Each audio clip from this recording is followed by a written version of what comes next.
America ने Saudi अरब को 1 अरब 96 crore dollars मालियत का जदीद दिफाई निज़ाम और दीगर साजो सामान फरोख्त करने की मंजूरी दे दी। अमरीकी वजारत ख़ारजा ने बताया, इस दिफाई मुआहदे के तहत सऊदी अरब को जदीद हदफ शिकन हथियारों के निज़ाम और मुतालिका आलात फराहम किए जाएंगे। अमरीका ने कुवैत के C-17 तैयारों के लिए 48 करोड़ 40 लाख डॉलर्स मालियत के मुआहदे की भी मंजूरी दी है। अमरीका ने सऊदी अरब को 1 अरब 96 करोड़ डॉलर्स मालियत का जदीद दिफाई निज़ाम और दीगर साजो सामान फरोख्त करने की मंजूरी दे दी। अमरीकी वजारत ख़ारजा ने बताया, इस दिफाई मुआहदे के तहत सऊदी अरब को जदीद हदफ शिकन हथियारों के निज़ाम और मुतालिका आलात फराहम किए जाएंगे। अमरीका ने कुवैत के C-17 तैयारों के लिए 48 करोड़ 40 लाख डॉलर्स मालियत के मुआहदे की भी मंजूरी दी है। करारदाद मुतफ़िका तौर पर मंजूर कर ली गई। करारदाद मेंबर गिलगित बल्तिस्तान असम्बली सैयद जलाल अली शाह ने पेश की। करारदाद में कहा गया है, गिलगित बल्तिस्तान को अबूरी सूबे का दर्जा देकर कौमी असम्बली सेनेट में नुमाइंदगी दी जाए। कौमी मालियाती और दीगर वफाकी इदारों में भी गिलगित बल्तिस्तान की नुमाइंदगी यकीनी बनाई जाए।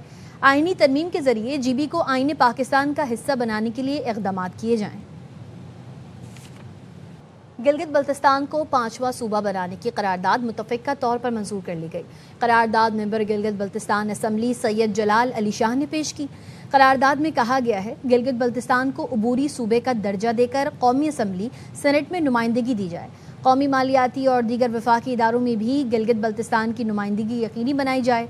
आइनी तरमीम के जरिए GB को आईन पाकिस्तान का हिस्सा बनाने के लिए इक़दाम किए जाएँ। अब आपको खबर दें, हनीफ अब्बासी ने मौलाना फजलुर रहमान के बयान पर सख्त रद्द-ए-अमल दिया है। वजीर रेलवे ने कहा, हैरान हूँ शोहदा पर बात करते ज़बान क्यों ना कांपी। मजम्मत तो अफगानिस्तान की करनी चाहिए जहाँ से भारत और इसराइल मिलकर हम पर हमले कर रहे हैं।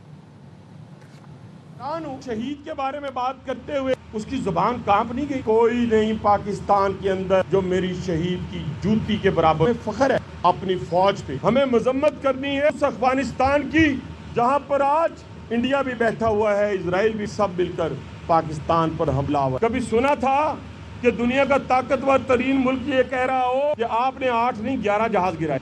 आज वो फील्ड मार्शल वज़ीर आज़म पाकिस्तान की बदौलत पूरी दुनिया के अंदर जो सफारतकारी हुई वो तो हमने पहले दी। पाकिस्तान आलमी AI कोऑपरेशन ऑर्गेनाइजेशन का बानी रुकन बन गया। नायब वज़ीर आज़म इसहाक डार ने शंघाई में ऑर्गेनाइजेशन के क़याम की तकरीब में शिरकत की। बतौर बानी रुकन पाकिस्तान की जानिब से मुआहदे पर दस्तखत किए। इसहाक डार ने चीनी वज़ीर ख़ारजा वांग यी से मुलाकात की। कहा, इस तंजीम के क़याम पर चीनी क़यादत मुबारकबाद की मुस्तहिक़ है।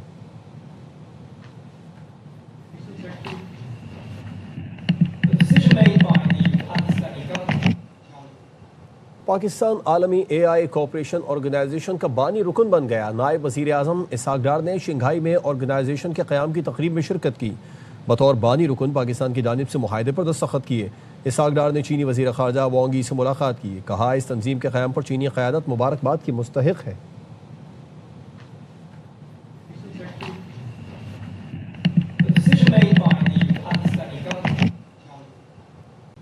खैबर पख्तूनख्वा में MA पास खाकरूब का मुकदमा, आईनी अदालत ने खाकरूब निकालने की हुकूमती अपील खारिज कर दी। जस्टिस हसन अजहर रिजवी ने रिमार्क्स दिए हैं कि 10 साल बाद MA पास मुलाजिम को नौकरी से निकालना मुनासिब नहीं हो गया।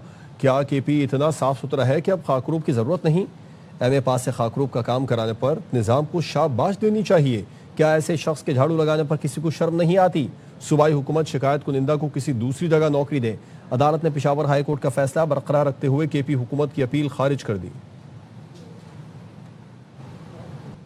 खैबर पख्तूनख्वा में MA पास खाकरूब का मुकदमा, आईनी अदालत ने खाकरूब निकालने की हुकूमती अपील खारिज कर दी। जस्टिस हसन अजहर रिजवी ने रिमार्क्स दिए हैं कि 10 साल बाद MA पास मुलाजिम को नौकरी से निकालना मुनासिब नहीं हो गया। क्या KP इतना साफ सुथरा है कि अब खाकरूब की ज़रूरत नहीं। MA पास से खाकरूब का काम कराने पर निज़ाम को शाबाश देनी चाहिए। क्या ऐसे शख्स के झाड़ू लगाने पर किसी को शर्म नहीं आती। सूबाई हुकूमत शिकायत कुनिंदा को किसी दूसरी जगह नौकरी दे। अदालत ने पेशावर हाई कोर्ट का फैसला बरकरार रखते हुए KP हुकूमत की अपील खारिज कर दी। पेशावर में हौलनाक आग ने हंसता बसता घर मातम कदा बना दिया। मुबैना शॉर्ट सर्किट से आग लगने से चंद ही लम्हों में घर राख का ढेर बन गया। मियाँ बीवी और 4 बच्चे जाँ बहक हो गए। रिपोर्ट कर रहे हैं अदनान तारिक।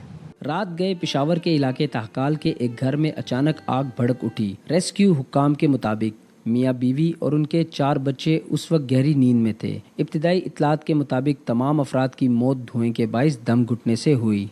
पड़ोसियों के मुताबिक घर के बरामदे में तैयार फर्नीचर के साथ थिनर और दीगर केमिकल भी रखे हुए थे। शॉर्ट सर्किट की वजह से मसला आया था और रात को तकरीबन 2:30 बजे धुआं निकल रहा था जब अहले इलाका ने देख लिया और इंतहाई कोशिश की, लेकिन आग की शिद्दत इतनी ज़्यादा थी कि वो हमारे बस की बात नहीं थी।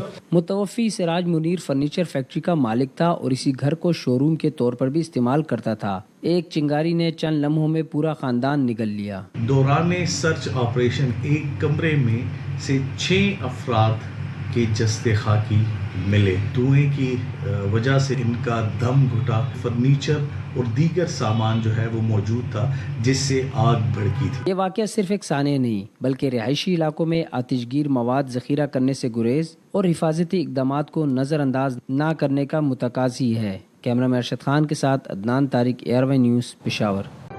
खबर देंगे आपको प्रिया कुमारी केस। महकमा दाखिला सिंध ने JIT तश्कील दे दी है। तफसीलात जानते हैं सलीम सहतो से। सलीम, अपडेट कीजिएगा। बिल्कुल, आज महकमा दाखिला सिंध ने 5 बरस से लापता प्रिया कुमारी केस की तहकीकात के लिए मुख्तलिफ तहकीकात इदारों के नुमाइंदों पर मुश्तमिल 9 रुकनी JIT तश्कील दे दी है। JIT की सरबराही DIG सेक्टर नासिर आफ्ताब करेंगे, जबकि SSP सेक्टर, SSP शिकारपुर और SSP लाड़काना भी इस JIT के मेंबर हैं। जबकि इस JIT में MI, ISI और सिंध रेंजर्स के जो वो मेजर रैंक अफसरान भी इस JIT में शामिल होंगे। इसके अलावा DSP सिटी सेक्टर भी इस JIT के मेंबर है। तो 9 रुकनी कमेटी जो तहकीकाती कमेटी ये प्रिया कुमारी केस की मुख्तलिफ जावियों से जो वो तहकीकात करेगी। जी सलीम से तो अपडेट करे थे, शुक्रिया।